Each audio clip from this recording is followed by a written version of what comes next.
তুমি সবার প্রিয়, তোমার জন্য অনেক শুভেচ্ছা বার্তা এসেছে আমাদের কাছে। একটাই বলবো যে দেখো, আমার উইশ করার কিছু নেই দেবকে সাধারণ মানুষ উইশ করবে, কারণ ঘাটালের মানুষ ডিসাইড করে ফেলেছে। ও দুবারের এমপি, দুটো টার্মের এমপি, এবং ও যেভাবে মানুষের জন্য ভাবে এবং মানুষের কথা বলে আর কি। এবং আমার মনে হয় দেব হচ্ছে এমন একজন ব্যক্তি, সেইগুলোকে এক্সিকিউট করার জন্য এবং সবাইকে নিয়ে চলার জন্য দ্য বেস্ট পার্সন। ও অ্যাজ এ পার্সন খুব ভালো মানুষ। আমার শুভেচ্ছা রইল। হাই দেব, 10 বছর হয়ে গেল তোমার রাজনীতিতে। যদি ফিরে তাকাও তাহলে কি বলবে? কেমন লাগলো? কি এক্সপিরিয়েন্স হলো তোমার এই 10 বছরে? আর নতুন প্রজন্মে যারা রাজনীতিতে আসতে চায় তাদের জন্য তুমি কি বার্তা দেবে? প্রথমে রচনা, কি টিপস? রচনার জন্য প্রথমবার নেমেছে। রচনাদিকে আমার মনে হয় কি, যেভাবে উনি প্রচার করছেন, ওনার লোকাল লিডাররা মিস ইউজ করছে। উনি আমার মনে হয় কি খুব মিসগাইড করছে। হ্যাঁ, মিসগাইড ইন দ্য সেন্স, মিসগাইডও বলবো না। রচনাদি আমার খুব প্রিয় একজন মানুষ, এবং আমার ক্যারিয়ার শুরু হয়েছে আমার প্রথম নায়িকা হিসাবে। এবং রচনাদি আমার মনে হয় কি ভালো জননেত্রী হবে, সেই ক্ষমতা ওনার আছে, এবং ওনাকে শুভেচ্ছা। রচনাদি ফাইট টাফ এখানটা হুগলিতে, বাট কোথাও যেন আমার মনে হয় কি হুগলির মানুষ এবারে একটু অন্যরকম ভাবা উচিত। আমার লকেট দিয়ে আমার খুব কাছের, এবং 2-4 জন আছে যাদের সঙ্গে আমি কথা বলতে ভয় পাই না, সেখানে তার মধ্যে লকেট দিয়েও আছে। বাট কোথাও যেন আমার মনে হয় কি এবারে হুগলির রায়টা একটু অন্য হবে। কেন বলছো লোকাল লিডাররা মিসইউজ করছে? আমি যেভাবে সোশ্যাল মিডিয়াতে ওনার ভিডিওগুলো দেখেছি, আমার মনে হয় যারা এক্সপিরিয়েন্স হয় সেভাবে মিসইউজ না করলেই পারতো। আমি নিজেও বলেছি, তুমি সব জায়গায় খেতে নেমে যাচ্ছ, কি করছো, সব লিডাররা নামাচ্ছে এরকম ভাবে, কি করবো, বাড়িতে খেতে চলে যাও, লিডাররা করছে। আমার সেইগুলো আমার মনে হয় কি আজকে আর দিনে এই সবাই যেভাবে করছে, কেউ রান্না করতে চলে যাচ্ছে, এগুলো পুরোটাই ভোটের গিমিক। মানে আমি নিজেও তো নেতা হয়ে বলছি, আমার প্রধান ছবিতে এটা আমি দেখিয়েছি, মানে এটা না খুব চোখে লাগে আর কি। এই যে তুমি প্রচার করছো বিভিন্ন জায়গায়, তো দুর্নীতিটা একটা বড় ইস্যু শুনতে হচ্ছে। তো অফকোর্স হচ্ছে।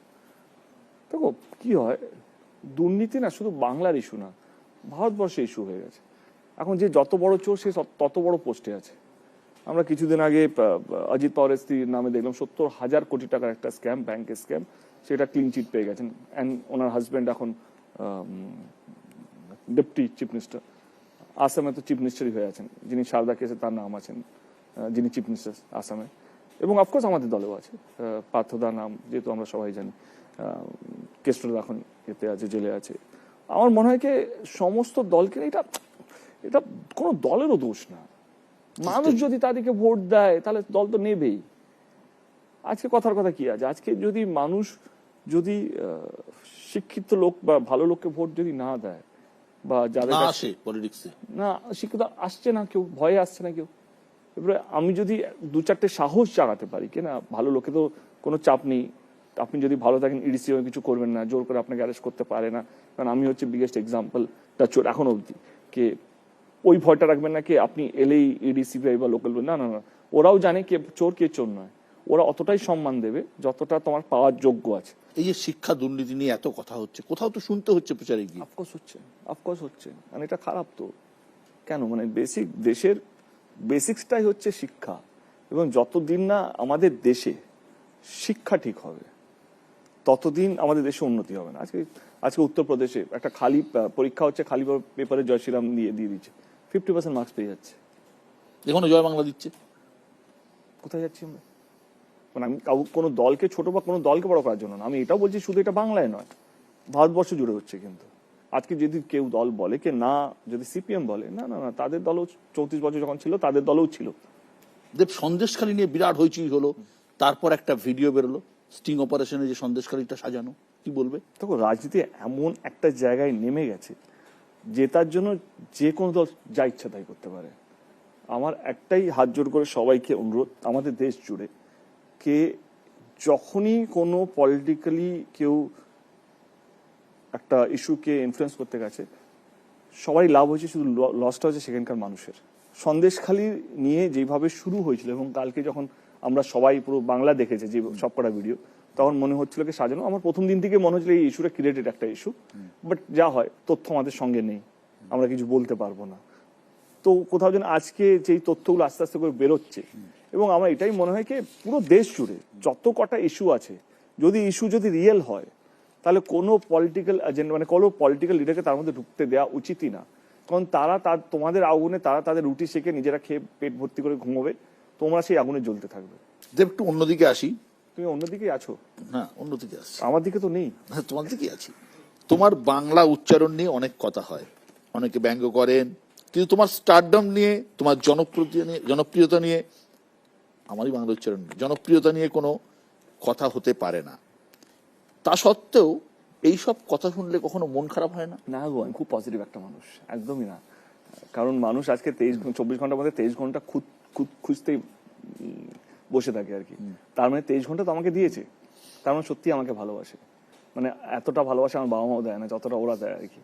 তুমি বাংলা সিনেমার জনপ্রিয় নায়ক, কিন্তু একটা কথা বলো তো, সুপারস্টার বলতে যা বোঝায়, যার নামে হলে দর্শক আসে, সেই নায়কের সংখ্যা কি দিনকে দিন কমছে?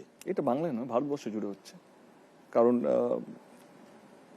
সুপারস্টার সত্যি তৈরি হতো সিঙ্গেল স্ক্রিনে, যেখানে হল যখনই গান চলতো সিট ভাঙা হতো, চিৎকার হতো, চেঁচামেচি হতো, পয়সা হতো, দুধ মানে কাট আউটের উপরে দুধ দেওয়া হতো।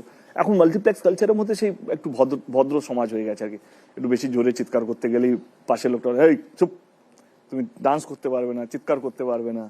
এবং যেই কাট আউটের দুধ, যেহেতু একটা কোনো মলের মধ্যে হবে, কোনো একটা সিঙ্গেল বা মাল্টিপ্লেক্স, সেই মলে একটা নিজস্ব একটা নিয়ম আছে, তুমি ঢাক ডোল নিয়ে ঢুকতে পারবে না সেটা। এবং কোথাও যেন সিনেমার ল্যাঙ্গুয়েজটাও পাল্টেছে। মানে আজকে সত্যি কথা বলতে গেলে কে দর্শক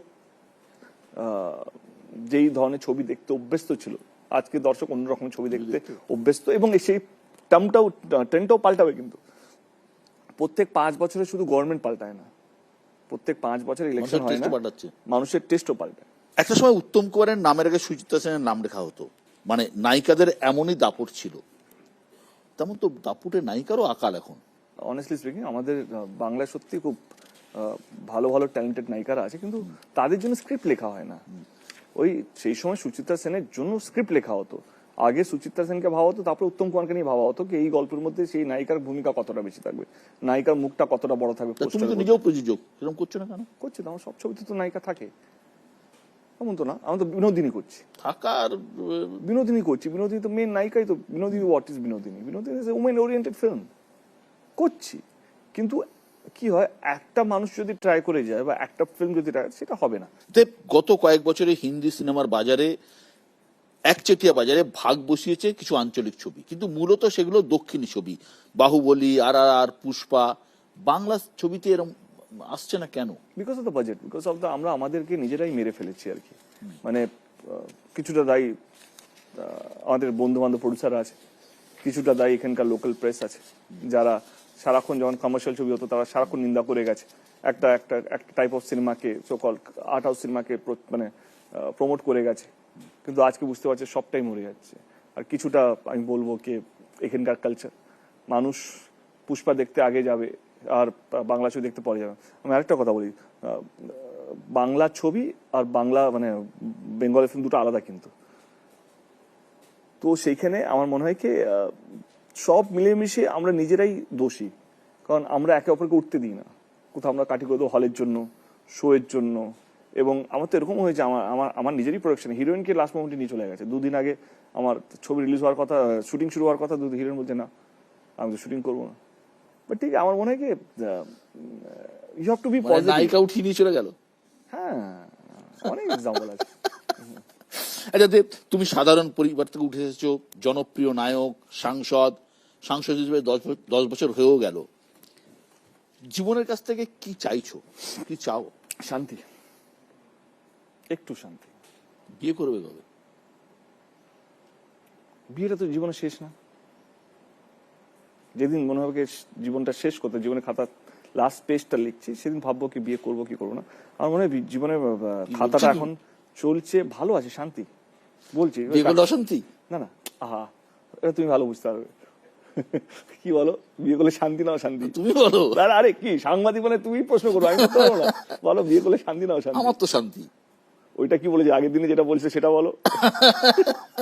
বলো বলো বলো, নাহলে আজকে বাড়িতে ঢুকতে পারবে না।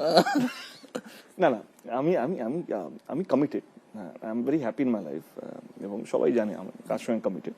এবং আমার মনে হয় এটা আমার ইচ্ছের উপর ডিপেন্ড করে না। আমার মনে হয় তারও যখন ইচ্ছে হবে বিয়ে করার জন্য, সেও মানে it's has to be mutual for both of us. এই প্রচারে